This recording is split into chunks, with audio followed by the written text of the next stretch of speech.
अहमदनगरमध्ये जोरदार निदर्शनं करत नोटबंदीचा निषेध करण्यात आलाय। अब की बार फेकू सरकार, पैसा आमच्या हक्काचा नाही कोणाच्या बापाचा, अशी घोषणा देत आणि कांदा टोमॅटो रस्त्यावर टाकत मोदी सरकारचा निषेध करण्यात आला। नोटांसाठी रांगेत उभं असताना मृत्यू पावलेल्यांना शहीद घोषित करण्याची मागणी यावेळी करण्यात आली। नोटाबंदी विरोधात राष्ट्रवादी काँग्रेसने राज्यस्तरीय आंदोलन पुकारलं। अकोल्यातील राष्ट्रवादी काँग्रेसच्या कार्यकर्त्यांनी नोटबंदीचा निषेध केला आणि जिल्हाधिकारी कार्यालयासमोर धरणं आंदोलन केलं। नोटबंदीने ग्रामीण अर्थव्यवस्था खिळखिळी झाल्याचा आरोप यावेळी करण्यात आला। विशेष म्हणजे सत्ता गेल्यावर पहिल्यांदाच राष्ट्रवादीचे नेते आणि कार्यकर्ते रस्त्यावर उतरल्याचं पाहायला मिळालं। नोटाबंदी करून भाजप सरकारने सामान्य जनतेला जो त्रास दिलाय त्याचा निषेध करत बुलढाण्यातील खामगावमध्ये महिला काँग्रेसने थाळी बजाव आंदोलन केलं।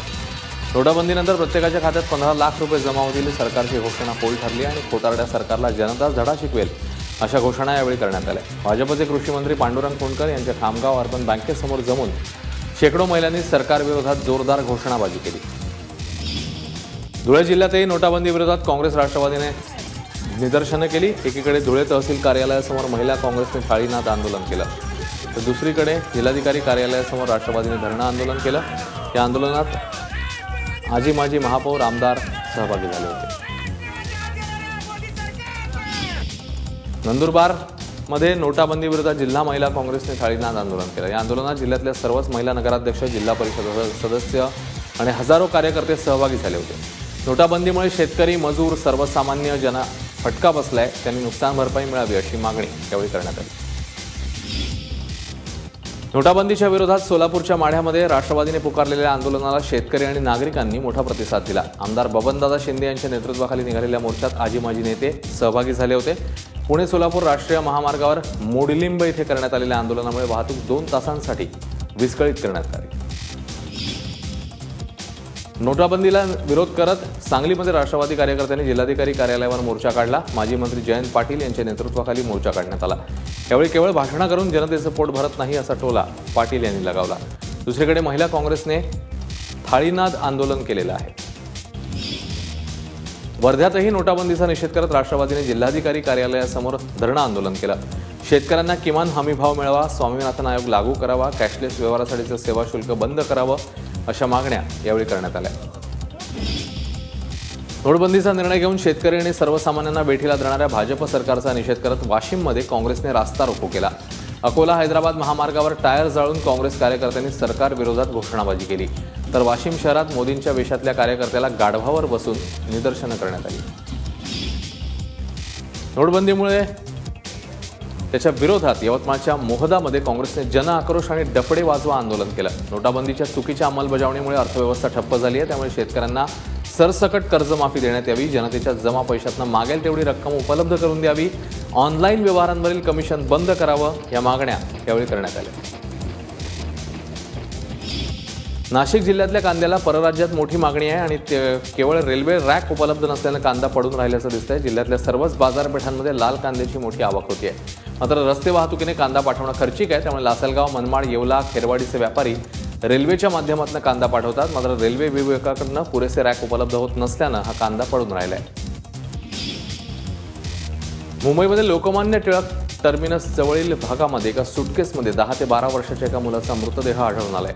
याबाबत ज्या व्यक्तीने ही बॅग इथे सोडली ती व्यक्ती सीसीटीव्ही कॅमेऱ्यात कैद झाली आहे। शिवकृपा चाळीजवळच्या एका निर्मनुष्य वस्तीत ही बॅग सोडून देण्यात आली होती। सहलीसाठी पैसे दिले नाहीत म्हणून एका 15 वर्षीय मुलीने आत्महत्या केल्याची घटना जालन्यातल्या मुरमा गावात घडली। 9वीत शिकणाऱ्या शीतल मुकणे हिची 8 दिवसांनंतर महाबळेश्वरला सहल जाणार होती। त्यासाठी शाळेत 2,500 रुपये भरायचे होते, मात्र महिना केवळ 5,000 रुपये कमावणाऱ्या तिच्या वडिलांनी त्याला नकार दिला। यामुळे निराश झालेल्या शीतलने गळफास घेऊन आत्महत्या केली। शीतलच्या मृत्यूने मुरमा गावावर शोककळा आहे। रत्नागिरीजवळच्या पाटीलवाडीत एक बिबट्या मृतावस्थेत आढळून आलाय। बिबट्याचा मृतदेह कुजलेल्या अवस्थेत असल्यामुळे 4 ते 5 दिवसांपूर्वीच त्याचा मृत्यू झाला असावा अशी शक्यता व्यक्त होती आहे। तसंच त्याची नखं, दात नैसर्गिक स्थितीतच असल्यानं त्याच्या मृत्यूबद्दल शंका व्यक्त होते। वनविभागाकडून बिबट्यावर अंत्यसंस्कार करण्यात आले। लातूरच्या औसामध्ये मुख्याध्यापक आणि पर्यवेक्षकांनी शिक्षकाला मारहाण केल्याचा प्रकार घडलाय। नवोदय विद्यालय प्रवेशपूर्व परीक्षेत पेपरवर खाडाखोड केल्याच्या कारणावरून मारहाण करण्यात आली आहे। औसातील आझिम हायस्कूलमध्ये काल नवोदयच्या परीक्षा होत्या। परीक्षा संपल्यावर दिलीप रोळे हे शिक्षक पेपर सोपवण्यासाठी मुख्याध्यापक कक्षात गेले। यावेळी मुख्याध्यापक निजाम शेख आणि पर्यवेक्षक अहमद खा पटेल यांनी मारहाण केल्याचा रोळे यांचा आरोप आहे. वाशिम आरटीओ कार्यालयातर्फे रस्ता सुरक्षा अभियान राबवण्यात येते. त्यानिमित्ताने राज्य महामार्गावर तसंच गावोगावी जाऊन गाडी चालवताना घ्यायची काळजी या संदर्भात मार्गदर्शन मेळावे आयोजित केले जात आहेत. 23 जानेवारीपर्यंत हे अभियान राबवण्यात येणार आहे. पंढरपुरातल्या सांगोल्यात कुस्ती विजेत्या मल्लांना चांदीची गदा आणि सन्मानचिन्ह देऊन गौरवण्यात आलं. हिंद केसरी सुनील साळुंखे, महाराष्ट्र चॅम्पियन दत्ता नरळे, मुंबई महापौर केसरी आणि राष्ट्रीय कुस्ती खेळाडू अजय लांडगे यांचं सांगलीचे खासदार संजय काका पाटील यांच्या हस्ते सत्कार करण्यात आलाय. महाराष्ट्राची कुलदेवता तुळजाभवानीचा शाकंभरी नवरात्रोत्सव सुरू आहे. या महोत्सवानिमित्त संबळ आणि हलगीच्या गजरामध्ये भव्य जलयात्रेचं आयोजन करण्यात आलं. पापनाश कुंडातील पाणी कलशांमध्ये भरून कुमारिका आणि सुवासिनी देवींच्या गाभाऱ्यात या पाण्याने जलाभिषेक केलाय. पापनाश कुंडातील तीर्थाने पापांचा विनाश होतो अशी भाविकांची समजूत आहे. यावर्षी चांगला पाऊस झालाय, त्यामुळे यात्रेत भाविकांची मोठी गर्दी लोटली होती.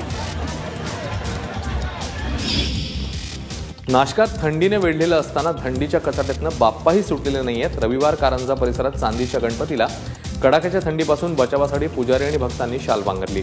तसंच रात्री 9:30 नंतर बाप्पाला ब्लँकेटही पांघरलं जातं.